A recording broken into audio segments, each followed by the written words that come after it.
In effect, except for the final bell. It's a 5-point must scoring system here in the state of Florida. Marcotte in the powder blue trunks and Sugar Ray Leonard with his red, white, and blues. What's going to help Marcotte right now is the fact that he's very durable and he has good power in the left hand. He's going to try to land that left hand as soon as possible, try to get Sugar Ray to respect his left hand, to respect his power. But if he doesn't, Sugar Ray is going to go out, he's going to box him all day, he's going to eventually take him out with a series of punches. Marcotte is a natural southpaw, so he has plenty of strength in that left hand, converted to a right-hander as a fighter, but good sting in the left hand. Former hockey player, still plays hockey on a over-the-age limit team back in his home, Quebec City. And of course, Sugar Ray Leonard from the Washington, D.C. area, Palmer Park, Maryland. Right now, you see Sugar moving around quite a bit. What he's doing, he's trying to get the range on the man. Whereas Marcotte is coming in now, he's throwing the big bomb. They're not landing, and at the same time, as I stated before, Sugar's trying to get the range, get the jab working, and from there, it's going to be all Sugar. Leonard has such tremendous accuracy with his punches. Lightning fast and razor sharp in his last sparring workout, 6 rounds on Friday. I don't think he missed 5 punches in 5 rounds. Well, he's a remarkable young athlete. He's not only a good athlete, he's a bright individual. Says if it weren't for boxing, he wouldn't mind being a gymnast or a singer. I said, are you as good as Joe Frazier? He said, oh, I'm so much better than Joe. He can do a running front somersault, land on his feet. I mean, he's not just talking. He knows his fighting. When you think about how important it is to relate to all the feet, the hands as a fighter, the head, being able to duck and slip punches, a gymnast knowing where his body is even in midair has to help him as a fighter. That's very true. Everything has to be well coordinated. And here you see a good example of coordination. Good fast left hand, feet, proper position. He's never off balance. In the final minute of round 1, Marcotte already showing some redness around the face from those left sticks. Oh, solid left hand high on the forehead of Marcotte. Those jabs are very stiff, very quick, and very hard. The first portion of this round, you saw Sugar Ray moving around. He wasn't doing much, trying to get the distance. Now he has the distance. He's going to throw a lot of combinations, a lot of right hands. He'll find the man first with a good stiff jab, but the right hand will follow.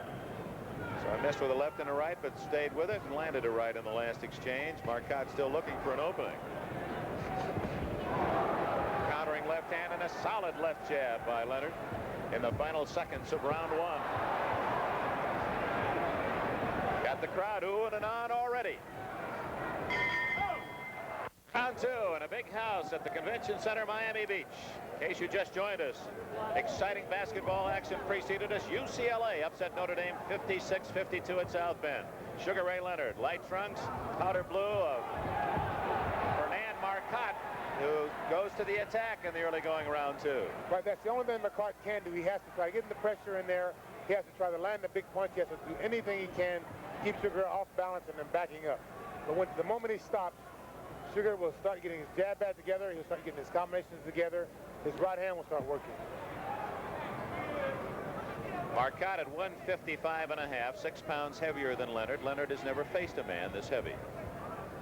Then again, he's also facing a man heavy, but what he lacks in power, he makes up for in the speed that he has.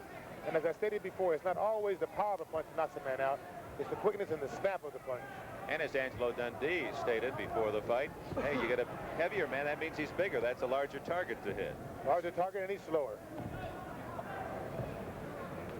You notice right there, the man threw a punch. Marcotte threw a good punch. Sugar Ray leaned back and countered with a jab. Oh, that left hand landed. The first solid blow delivered by Marcotte. Oh, a grazing right hand. That almost on the button. Right, that's what I mean by countering using speed. He has the right distance. Marcotte threw a good combination, a good hook. Sugar Ray took one step back, let the man's punch drop. He countered with a good straight jab and his right hand over the top, which was barely off the button.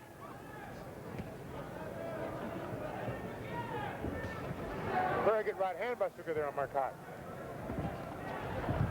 And those right hand leads are very dangerous when you have a man of this caliber fighter with this speed that Sugar has, hey, you can do that and you can get away with it. You fought a man who had a good right hand lead. Lighten up. Muhammad Ali, and there's a lot of Ali, of course, in Sugar Ray Leonard and his style, and of course he has the same man in the corner, Dundee. That's true. Muhammad Ali was a very good fighter, and he's been an inspiration to a lot of young fighters. Midway through round 2. Oh, we should make this point right now. Marcotte has never been off his feet in his professional career. He has been stopped on cuts. No one has ever put him down. Are we looking for a first today, Dick? Well, Leonard isn't the one-punch Charlie, but his combinations can be devastating. That's just not always one punch, it's a series of punches.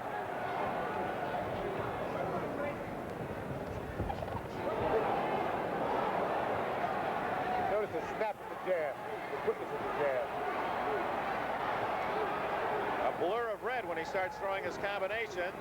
Round 3 coming up.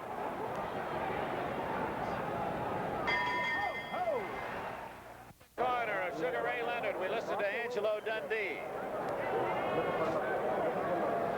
Come on, Angie, talk for us. I think Angie's a little quiet, and Jinx Morton, the man on the outside, is Plenty good feints. Back him up.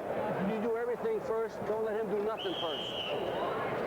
Good. All right. In other words, get off first. That's a basic rule. very good advice. His The head's best up, defense man. is a good offense. Don't let him do nothing first, says Angelo Dundee. Round 3.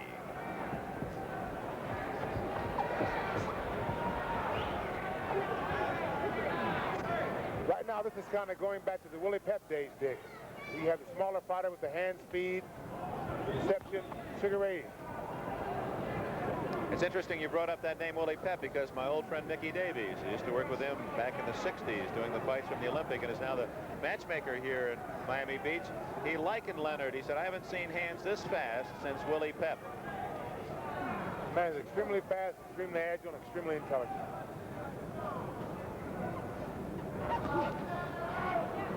There you saw Mike throw a good right hand, but then again, Sugar leaned from it, caught it with his arm, and was ready to counter with a good right hand if possible. Left hand partially picked off by Leonard.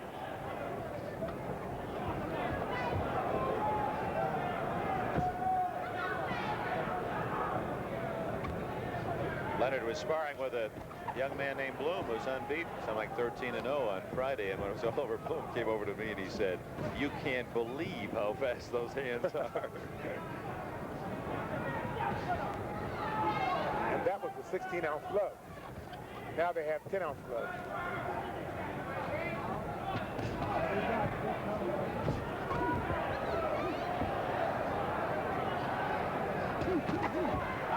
Good right hand to the body delivered by Leonard as Marcotte walked in. And another. Marcotte's walking in, he's throwing body punches, which is the only thing that he can do. He cannot afford to stay outside. Good uppercut by Leonard. No matter what poor Marcotte tries to do, he seems to get hit with something. Solid left and rights by Leonard right above our location. Redness high in the forehead of the French-Canadian. You know those body punches that Sugar's throwing right now, they're good short body punches right on the elbow. Good right hand. Everything is short and quick. In the final minute of round 3, and Leonard opening up.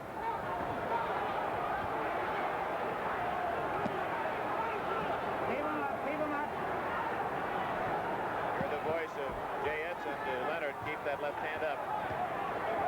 Marcotte trying to fight his opponent away, but Leonard bearing down, constantly pressuring Marcotte.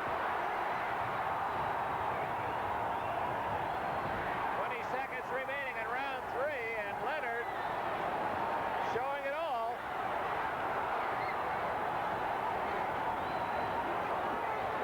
And Marcotte comes back and lands a couple solid blows, and a cut now over the right eye of Marcotte. A cut over the right eye of the Canadian at the end of round 3.